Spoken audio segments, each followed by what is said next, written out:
one thing that everybody doesn't understand, we had an advisor. His name was Tony Casas, and he was actually the deputy warden of San Quentin. So he knew a lot of those guys, their history from juvenile hall all the way through.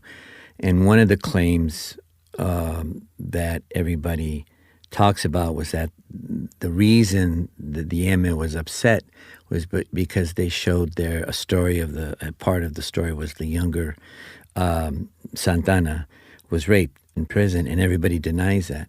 Well, that actually came from our advisor. According to the advisor, who knew the record of all these guys, had tracked them from juvenile hall up to San Quentin. Holy shit. Nigel, please speed up my intro to 2x so we can get into this one ASAP. Oh, yeah, good call.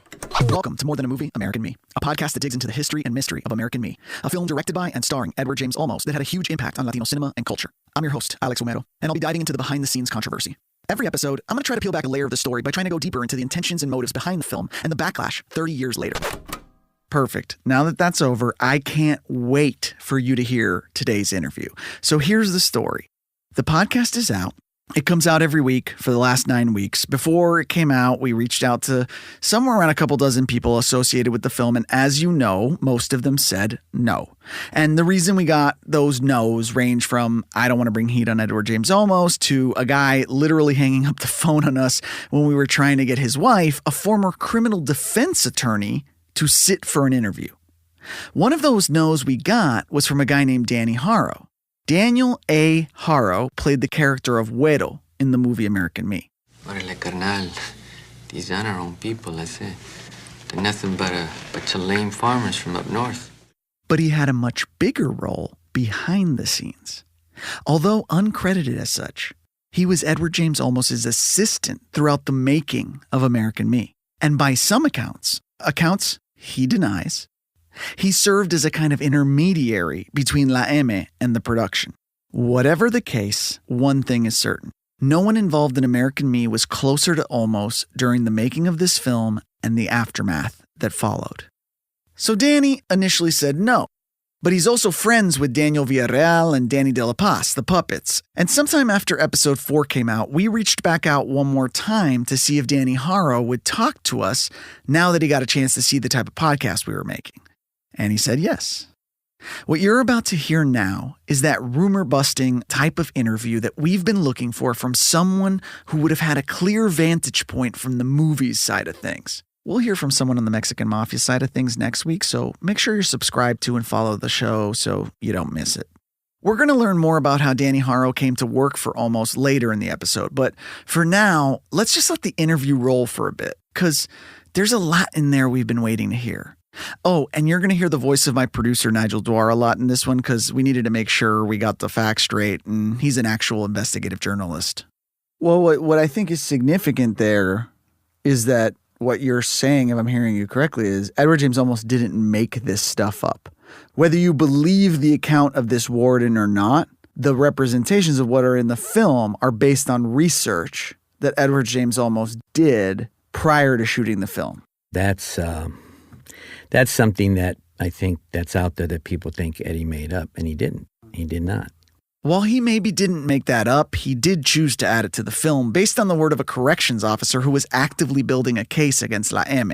What Tony Casas' motives to lie to Olmos could have been, we can only speculate. I have to imagine he knew something like that in the movie would engender a response from the Mexican Mafia. Either way, I don't take Casas at his word, and I'm guessing in retrospect Olmos wishes he hadn't either.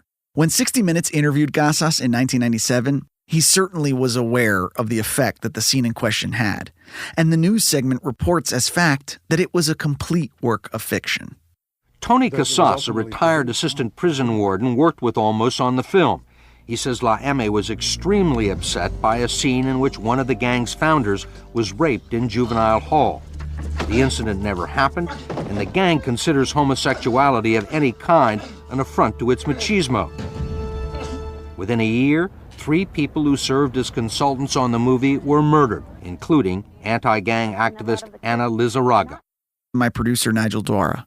there's just two things, and I realize that you can't speak thanks to you can't actually speak to meetings you weren't at. But there's two things we do want to hit from the stuff that Trejo put in magazine stuff and has been repeated. The first one is this quote where he says, talking about Edward James Olmos, Trejo says, "I saved his life, and he won't admit that," meaning that he saved his life from the gang. I mean, I can't speak to that. The only thing I know was that, I followed some of the stories, and there was a 60-minute report that had this secret meeting taped. I don't know if you've seen that. And they had people talking about Eddie and putting the hit on Eddie. I said, if he's saying something bad about the Griga, then kill him. So, why it hasn't happened, I'm glad it hasn't, obviously. If that's Trejo, if he claims that, I couldn't say yes or no on that. We just had, Eddie and had access to it a little bit, pretty much a lot of info from the police agencies about what was going on and things like that.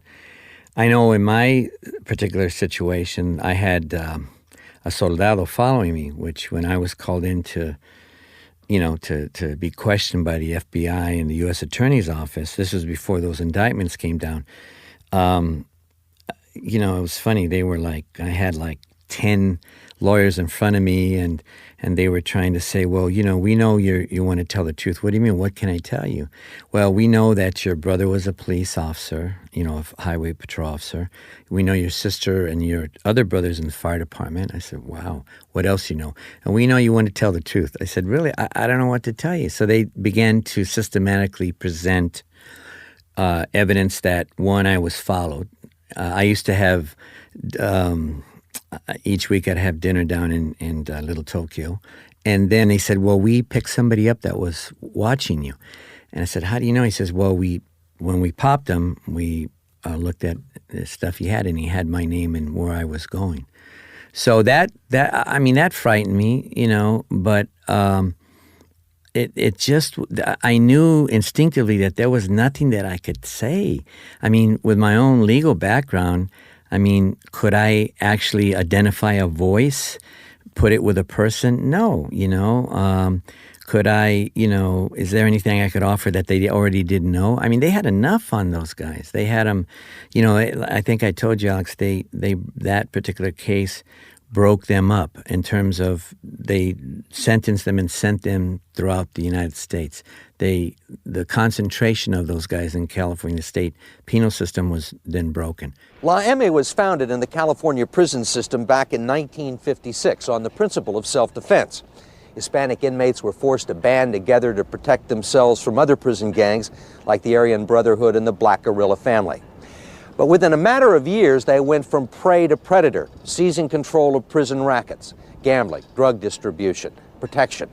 And today, they still control the inmate populations at most prisons in Southern California.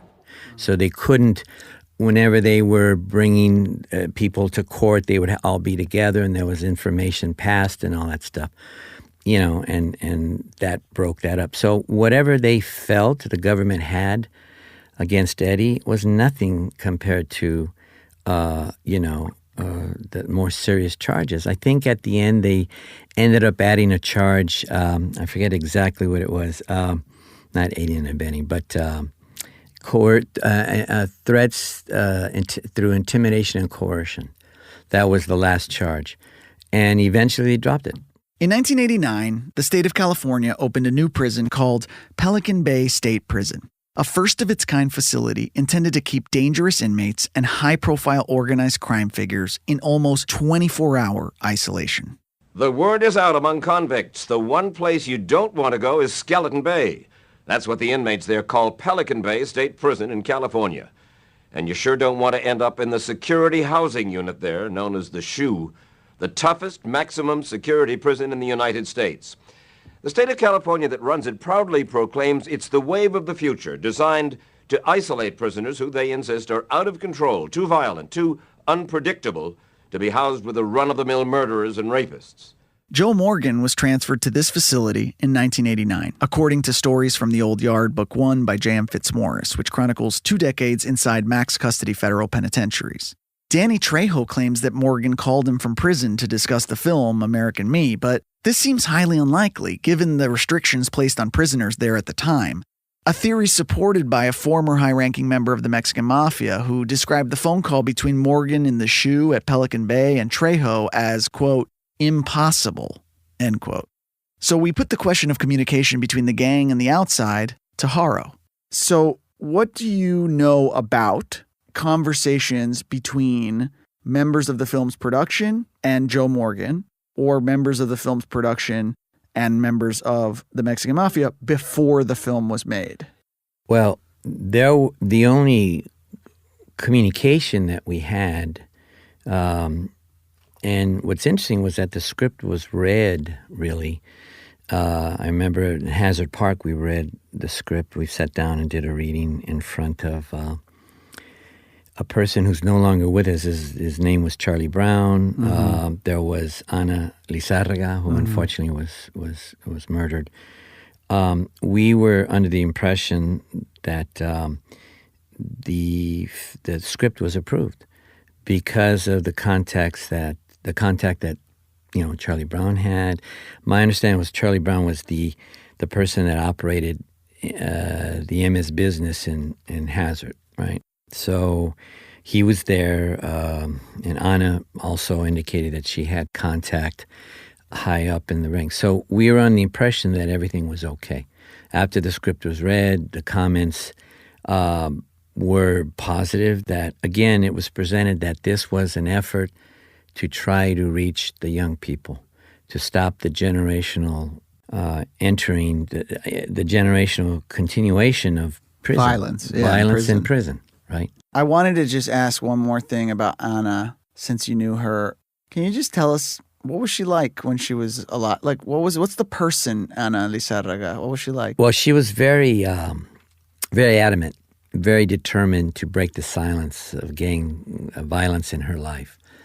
And that was always the foundation of why she was working on this, that she believed in this project and why she participated to the degree. She knew what was at stake, and that was the new generations of her family coming. She looked back and saw the generations prior that had entered into that gang life, surrounded by that, and said, this is my effort to try to stop it. I had heard that the reason she was, killed because she was ratting things on people out and this and that. I have no idea, about that. And we can't know. But what about her personality? Like, what was it like to interact with her? She was funny. She would joke around a lot, serious but funny. That serious about taking her work, but knew how to celebrate or have a good time. Very kind woman, very respectful of people. Very sympathetic in many ways, and just I think she saw American Me as a way. This was her way out, a way to help her family out. Again, one film's it's just a very minute issue of how to address the problem.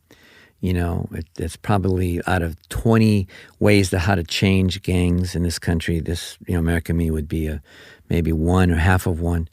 But I think to participate in something like that was close to her heart, she was all excited. She was there every day. She was advising, helping, could go to ask a question to her. She's always there to help, So just it was a total shock. I mean, I was blown away when that happened. Must have been very difficult. Yeah, but a very kind woman, and dedicated and focused, if those are things that help describe her. You know? I just remember the guy that came out of the joint was, throwing the ball with us, and that's our adult figure. So we wanted to be like them. We wanted to emulate them. So, we were under the impression that, understanding that we were doing this not because for sensationalism at all. Eddie's never done that. Every story he's told is trying to reflect history, reality, truth, not sensationalizing it. But we were under the impression that after reading it, that it had been approved. And so that's the reason, so if people say, well, you talked to the wrong people, I don't know. I can't say. All we knew was that those were the groups that were guiding us, those individuals. And they basically, I remember Charlie Brown like they called him Mumbles. He just kind of said, purigo. That was just, and Ana thought, and again, Ana, to her credit, God bless her, had come from a generation of that, where her brother and her sister, a lot of her family members had entered into that world. So I think she had made a decision that it's going to stop, because she had a new grandchild, as I can remember. And she said, this has to stop. We cannot continue with this. So if this work is to do that, and I believe it is, then yes, I'm for it. So, but still, we were told that it had been cleared from the higher-ups. The purpose of the meeting was to present the final script. I mean, in the sense of any changes, it was a read-through. When you sit down and you read at the table, except Eddie, myself, and a few other people were reading it.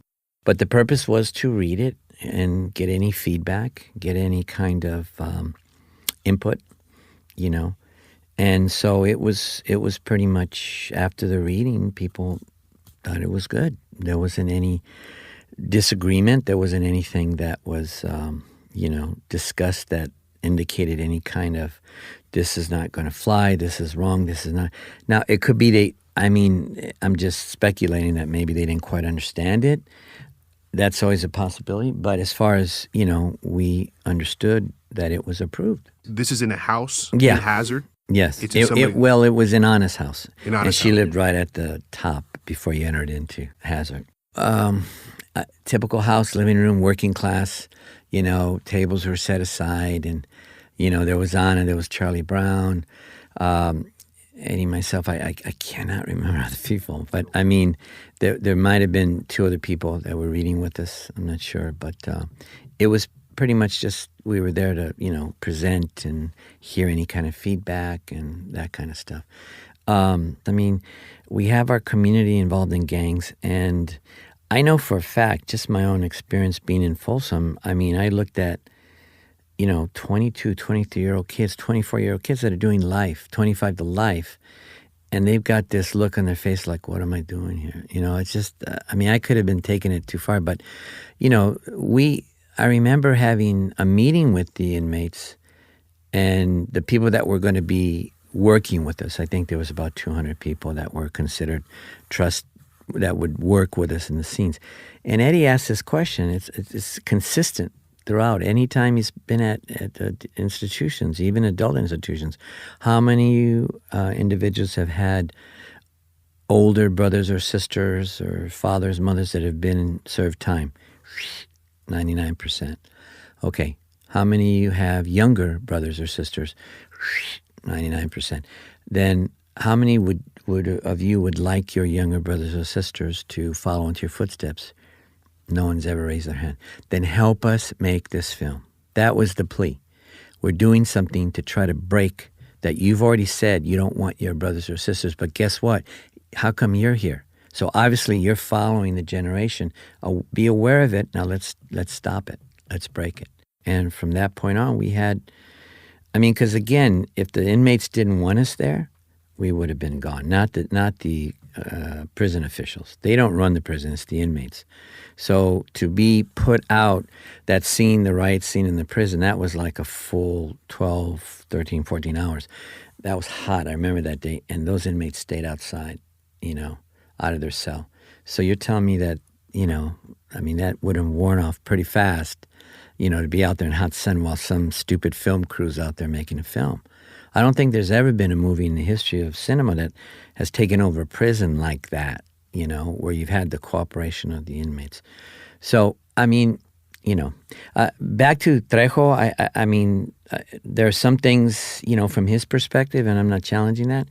He might have said that, but I don't ever remember that ever happening, because during that time there were still threats. And I always thought personally, I said, well, they don't necessarily have to get at Eddie, but they can get at him through getting people around him. And they never communicated with you? I never had a direct communication other than I spoke to people who called the office. So they would call Oh, you? they would call. They would call the office to try to speak to Eddie, to try to either get the script or try to find out why, what was he thinking, things like that.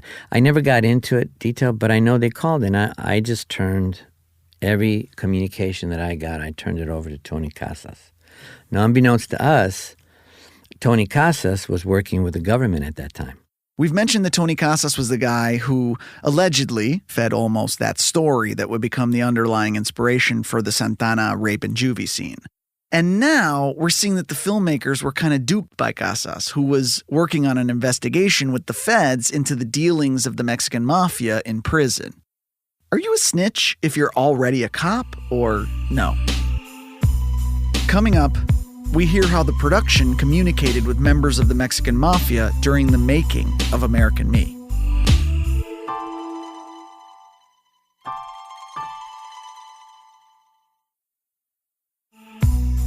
Welcome back to More Than a Movie, American Me. I'm Alex Fumero. We just heard from Danny Haro that a California prisons official was actually the source of the most contentious element of the script: the rape scene associated with Mexican mafia founder Cheyenne Cadena.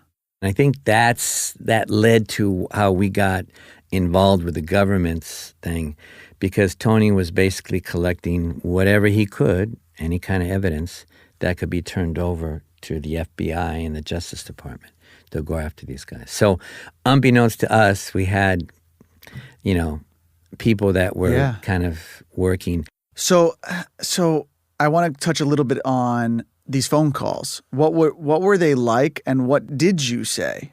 Hey, can I speak to Edward James Olmos? Well, he's busy right now. Can I take a message? Well, I'm so-and-so, and I'd like to talk to him about the script. And, by then we were already kind of like, heads up, what's going on.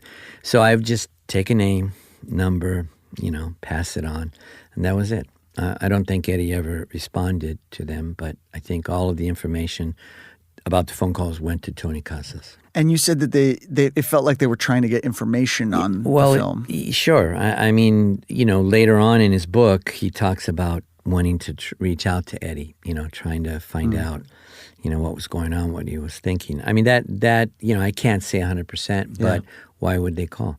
Well, maybe to threaten him or to, I don't know, but it never got farther than the phone calls. And so you never, one of the things we heard was that you were credited, we'll use that word, with helping get the script to the Mexican mafia in prison. Sounds like maybe me without personally? Your knowledge. Right, yeah. No, never heard. That's the first time I heard of that.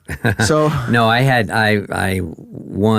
would not do anything that was outside whatever instructions were given to me by Eddie, nor would I do anything like that to somehow, because of the delicateness of the story and the overall shooting and just the severity of the project, I would not do that. I wouldn't know who to reach out anyway. Sure. Well, they were reaching out to you, it sounds like. But you had contact with Charlie Brown Manriquez, right? Right. And that was only when we met with him collectively. I never met with him privately or anything like that. Can you tell me what you remember about Charlie Brown? Like I said, one of his nicknames was Mumbles. He was pretty good. It's pretty good. He talked like he's mumbling. So that was it. The contact that I had primarily was with Anna. Yeah. So guys like Charlie Brown, I really had no business. How does he even get involved in the film? Anna makes sense, right? Because Anna's a professional. Right. But I guess Charlie Brown, from my understanding, Charlie Brown was the designated crime boss for the MA within Hazard. So that's... Who made that connect? Who made that? Well, we knew that. I guess we heard it from Anna or something. We kind of verified who everybody was. And I guess where I'm headed is like somebody's got to go, excuse me, sir, are you Mr. Brown? Mr. Brown Manriquez? Yeah. Well, I think, again, we relied on Anna, who was pretty honest with us. And she, as far as I knew, everything she told us we believed. And again, telling us that she got the okay. I remember that. We had gotten the okay that the script was fine. And that came from Anna. I want to walk back to something you just said a second ago. The government, whether it was the FBI, California DOJ, whomever, it sounds like the FBI, made you guys unwitting, unknowing collaborators in an investigation that you didn't know you were a part of. Right. You're a lawyer. What do you think about that? I think it was wrong. I mean, it calls into question, the intent of Tony Casas. In the aftermath of American Me, Olmos was called to testify before a federal grand jury. The original indictment in the racketeering case against La Ame stated that the gang had tried to extort property and money from Olmos and wanted to kill him following the movie. According to law enforcement sources, the extortion count was dropped from the indictment when the actor indicated he had nothing to say regarding the threats against him. He has also refused to talk to us about the case. Oh, is this the Shryock case? This is a big RICO case with Raymond Shryock and all those big Mexican mafia guys in 95? That was the case. I see. So they brought you in. This is post-fact way after the film. All the homicides and everything. This is a couple years later. Yeah. Okay. Yeah. Okay. So this is the 95. This is the big RICO charge. The first time RICO's ever been used against a violent criminal gang. Before that, they had not used RICO before. Yeah. It's a RICO case. And you're telling me that they brought you guys in 3 years later, or at least you. No, they bring in Eddie Olmos? They tried to. Okay. They eventually added an additional charge, right? And it was like crazy, man. It's just there was no need for that. They had enough on these guys. They didn't have to throw, I guess they felt a little cherry on the top for good faith. But the good thing is they dropped it. They dropped that charge. And we never had to go to court. The only thing I had done was I went in front of a grand jury to give my testimony. Yeah. Did Edward James Olmos also get subpoenaed by the grand jury? So one more thing on Charlie Brown, and then I want to move on. So one of the things we heard about him, and possibly one of the reasons why some of this went sideways, is because he was a drug addict. That was alleged, right? When you were around him, did he give you any reason to believe that he was not, totally coherent? Yeah.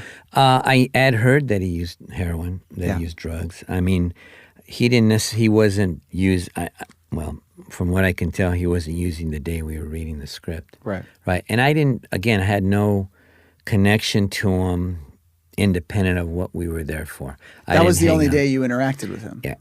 I knew of him. I had seen him because we were shooting, so I knew who he was. People said, there's so-and-so. And Anna pointed out, but that was it. I didn't know it. Yeah. Obviously, we don't want to spend the whole time on this kind of stuff, but the last part that's of significance is what happened to Edward James Olmos afterwards. And the allegation, as it goes, we know for fact that he applied for a concealed weapons permit. There's certain things that are just known. We know for fact, because the internet remembers all, that he is.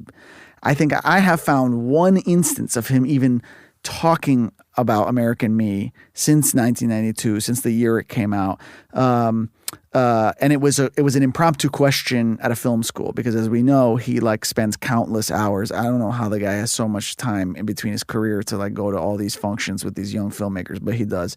And bless him. And that was it. And so part of the reasoning was that he was extorted, essentially, that the Mexican mafia went to him. And we have heard as some, there's insane rumors about $1 million, but what the figures that seemed to be more down to earth were about $100,000 to $50,000 that he was asked to pay, and that he did pay. And that as a result, essentially all sort of harm that would come his way, went away. He doesn't have to worry about that stuff anymore.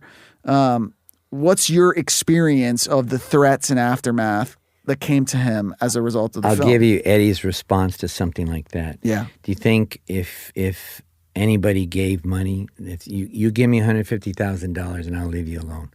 So somebody gives $150,000, you think they're going to stop?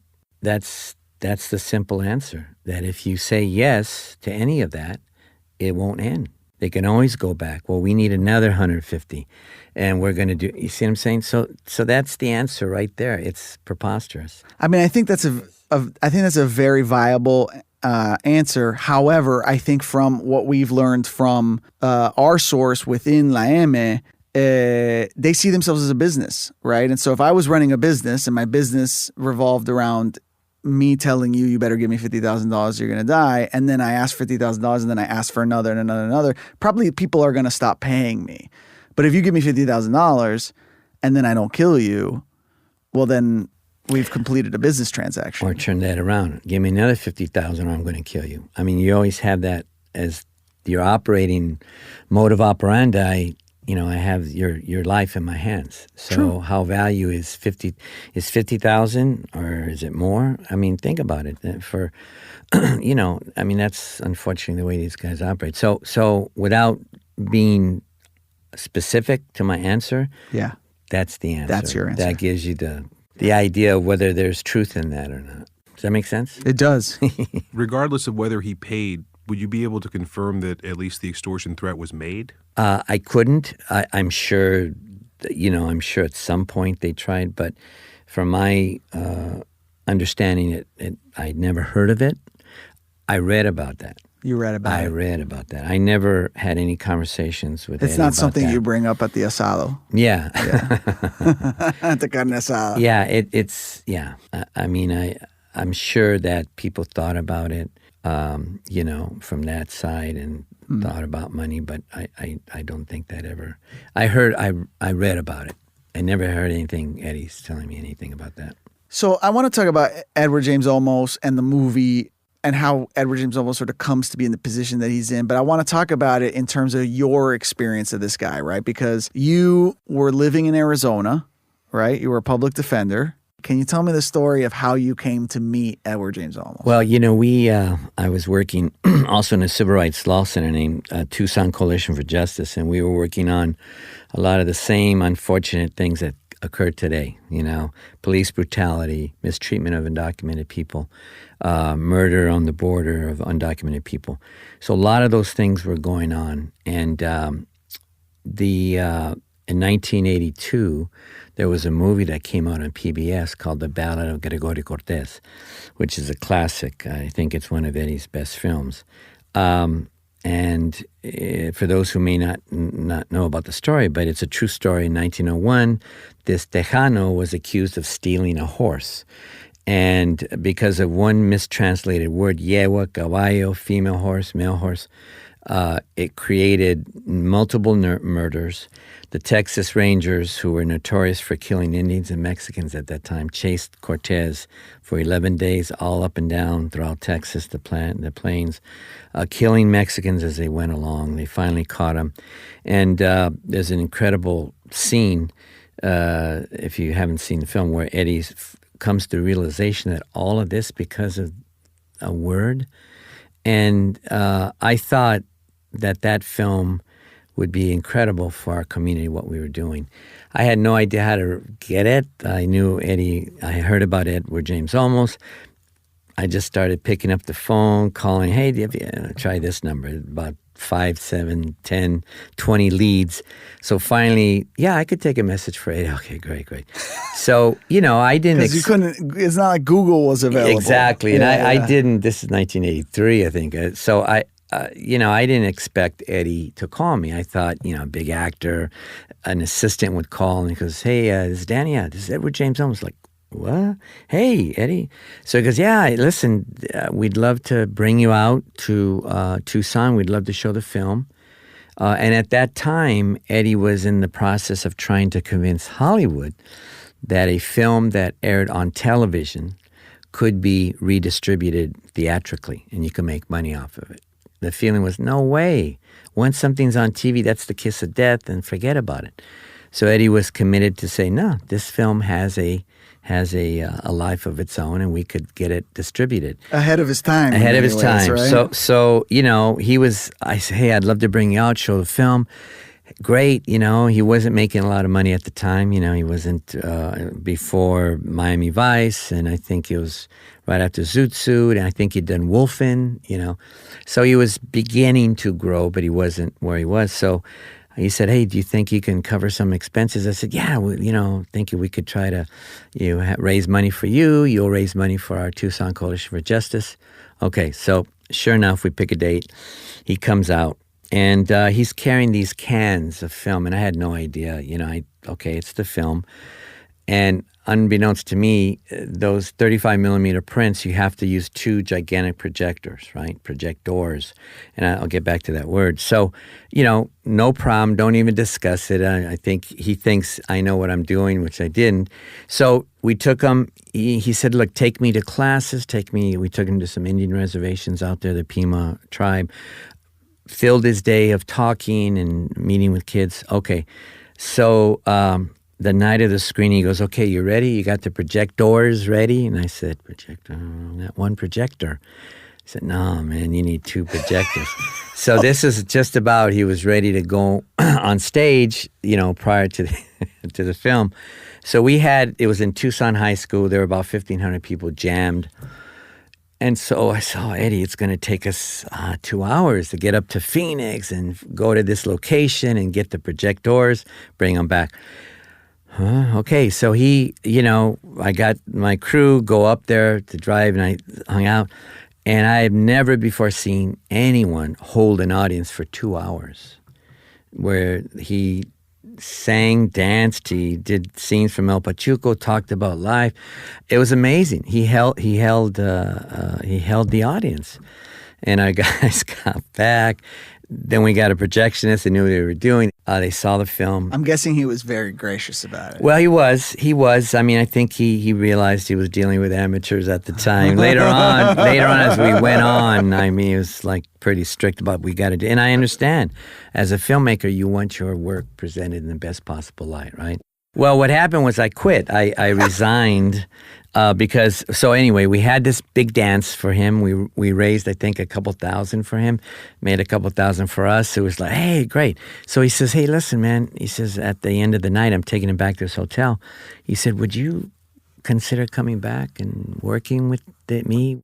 I love the work we were doing, but I thought, wow, if we could make the kind of change that I would like to do with the imagery of ourselves, that could be worth it. So I quit. Coming up, we'll hear more from Danny Haro about Edward James Olmos, the actor, and Edward James Olmos, the activist. But first, my apologies to Kyle 17171717171. Welcome back. This is More Than a Movie. I'm Alex Fumero. We're talking to Danny Haro, who helped take one of Olmos' earliest movies on a barnstorming tour across the country. He is somebody that I remember was always willing to give. Time-wise, I mean, I remember there were several actors that I met because of Eddie. Raul Julia was one of them. His focus. I would have killed to meet that man. His focus, and a little quick story about Raul Julia. I think he was doing 9 on Broadway at that time. And so Eddie and myself had dinner with him and his new wife, who was Jewish. She wasn't Puerto Rican. I mean, not that she couldn't be Puerto Rican Jewish, but I mean, she was non-Latina. Yeah. And so New York, you kind of just blend in. Nobody is gawking. But the man was so loud. He had just come off the stage, and he was just, that's my people, Caribbeans. Yeah, he was just like, well, Eddie, whisper. Eddie, that, and it's like I was just thinking, is anybody? Of course, everybody's chattering. But he was just laughing. He grew up in Miami. Okay, and he knows. He knows that we're so loud. He couldn't help it. I guess because he was right off the stage, so maybe he was still hyped. But he was just very loud. It's just how he is. That's what I remember about Raul Julia. He's very loud, very friendly, very loving, and he and Eddie drew very close. Well, what's interesting is, okay, so Edward James Olmos, one of the themes in this podcast is Edward James Olmos the artist and Edward James Olmos the activist, right? And that those two things interweave and inform each other. And so you seem to be brought on, I mean, yes, definitely to work on Ballad of Gregorio Cortez, but I have to imagine a lot of your kind of more activist-oriented work. But then you just said that you're an actor. So I would like to know how you went from a public defender to Whittle. And when I grow up, I'm going to be something else too. I keep changing. But no, I it was because I'll never forget, I was, 77, I graduated from law school. And in 78, I saw Zoot Suit. Zoot Suit alert. It's incredible, man. I wonder if Luis Valdez understands. Like, we've already talked to this audience is exhausted with me talking about fucking Zoot Suit. I get it. But do you see what I mean? I keep going back to this fucking play because it's like both the puppets, Sal Lopez, like obviously Edward James Olmos. Now we're here sitting talking to Danny Hara and he's like, well, I saw this play. It was called Zoot Suit. It's like, it's fucking, this play changed so many lives. A lot of impact. And I think I remember Andy Garcia talking about it. Of course. I can tell you that originally meeting Eddie and being involved with the Ballad of Gregorio Cortez, he had pretty much the same goals, you know, and that was to tell this incredible story, tell our history, begin to show Hollywood that, hey, we matter, we have the numbers. I think that's always been there. Did American Me sharpen his focus? Could be. I never talked to him about that. I pretty much think that it's just a continuation of Eddie's. Just who he is. Yes, that somehow he would create some path to be able to achieve what he wants to do. Did he really tell Michael Mann no 5 times? I believe that. Yes, I've heard that story. You know, and he always says that you say no and they keep coming back and giving you more money. No, that's not true. It's true for him. Yeah. But I guess they wanted Eddie, and he fought to try to get a contract that if he was ready to do projects, that he would be given. So he could do more Ballad of Cortez or American Me, like literally or what it Stand is. and Deliver. But at that time, it would have been the project on his mind when he's going Latino project. Yeah. It's the one you worked on. Yeah. And so I think he saw that where he was headed with that. Didn't necessarily want to get bogged down with television, a series, but, you know, probably thought that he could create a character that would be unique and different, and obviously it was. He got an Emmy for that, for Lieutenant Castillo. I do believe his will is such that he's pretty insistent on what he wants, and people generally, I've seen people bend to his will for the most part. I've also seen people be upset about it. I mean, he's had some, with other known directors, problems, but for the most part, it's almost like, how can you say no to his mission, you know, in terms of what he wants to do? If you're a director or running a project that has, you know, and you see it has some kind of moral, political, social relevance in an industry that's lacking, most people are going to say, you know, I respect what you're doing, and I want to work with you because of your artistry, your skill set, but I also want to accommodate your schedule. You know? He said he made more in a year than his dad did in his entire life. That's true. Wild. That's true. Yeah. Well, I mean, I don't have a lot more. I want to know if you had any follow-ups that I forgot about. Just a couple. Sure. In an ideal world, you'd be sitting here at some point. We would have got you at some point. And at a different point, we would have had Edward James Olmos sitting here. Obviously, he's not going to talk about this movie. The only thing I want to know on that score is, one of the things we've been talking about on this podcast is that this movie was intended to prevent violence. In a way, you know, some of the events caused some violence. And I don't know how he falls on that. Do you think, and maybe you can't say, but for me, I wonder, does he look at this experience and say, I should never have fucking done that? Or does he look at it and say, it was misinterpreted and it didn't go the way I wanted to go? Or does he say that's kind of how it went, and that's history and that's life? I would say that he very much loved Anna, was very close to Anna, and if we had the ability to see what was going to take place, I don't think, you know, he would have continued. I don't think in our wildest dreams, even though we were indirectly aware of the dangers, or directly aware of the dangers, you know, we thought that this would possibly happen. So it was unexpected. I do know I can speak to the intent, and it was really that the reason this film was made was to try to reach our young people. You know, I think that at the core, that was what he was trying to do. And as you try, if your intentions are pure and the results are negative, I guess that's like, wow, you know, it's shocking, but his intent was to do that. Well, to that point, I can say this. I know for a fact, being in the airport together or by myself, I can speak to people coming up and saying, you know what, I'm glad you made that film. Because I took my son and my daughter, who were very curious about gangs. And when they saw that film, they might have been on the fence and they fell off. the so-called wannabes, Now, this is just my opinion. For those people that were deep into it already, it probably had the effect of like, hey, I can't wait to be like Santana, but those people are already in it. But I think for the people the generations or the young people that thought about, hey, this is kind of interesting, it's cool, put the brakes on and take a look at what it's really like, what gang life is really like. And most people that had been in it, to a person, 100% said this film is important to do. Because we want our young people to realize if you're going to get involved in this, then these comments were from Emmett people. If you're going to join us, then we want you to really know what this is about. So you have no excuse. And then I guess my last question is, you say, and I agree with you, like, you make a movie, the movie itself is not going to stop whatever cause it is. Do you think Edward James Olmos would agree? Well, yes and no. The images how powerful the imagery that comes out of this community, out of Hollywood, out of television, films, how important that is, that it shapes our minds. So to say that if we argue, because a lot of arguments come about that all they see us in Hollywood are gangbangers, and and there are elements to that, and there are some true stories within that. But is that all we are? No, absolutely. And the argument is we need to tell more of all the other sides to our community. But I think Eddie would, and I agree, I would say this, but he would think this was an important film to make. It definitely was. The imagery that we see of ourselves carries to this day. What we see, how they see us are. Do they just see us as gang members? People say, "Oh, Eddie, you continue that image, the negative image." No, I mean he's done Stand and Deliver. He's done other things. That was one aspect that he was interested in because he saw the high number of our kids in communities getting into gangs. Yo, my dude was a space admiral. Yeah. You know what I mean? Like, that's right. Let's not... the first...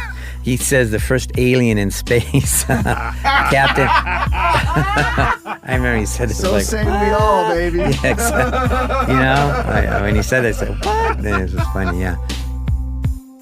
On our second to last episode of the season, we finally sit down with someone who had direct knowledge of this whole situation from the inside, a high-ranking former member of the Mexican Mafia, the prison gang the movie American Me was based on.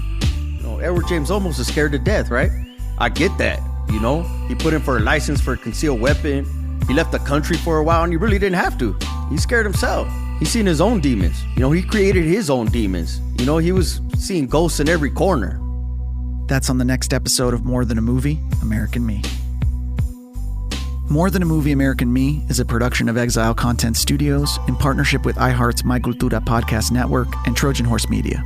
The show is produced by me, Alex Fumero, at Angry Yuka on the internets, and our senior producer is Nigel Dwara. Our executive producers are Rose Reed, Nando Vila, and Kareem Tapsh. Production assistance from Sabine Jansen, mixing and sound design by Eduardo Albornoz. Our executive producers at iHeart are Giselle Bances and Arlene Santana. For more podcasts, listen to the iHeartRadio app, Apple Podcasts, or wherever you listen to your favorite shows.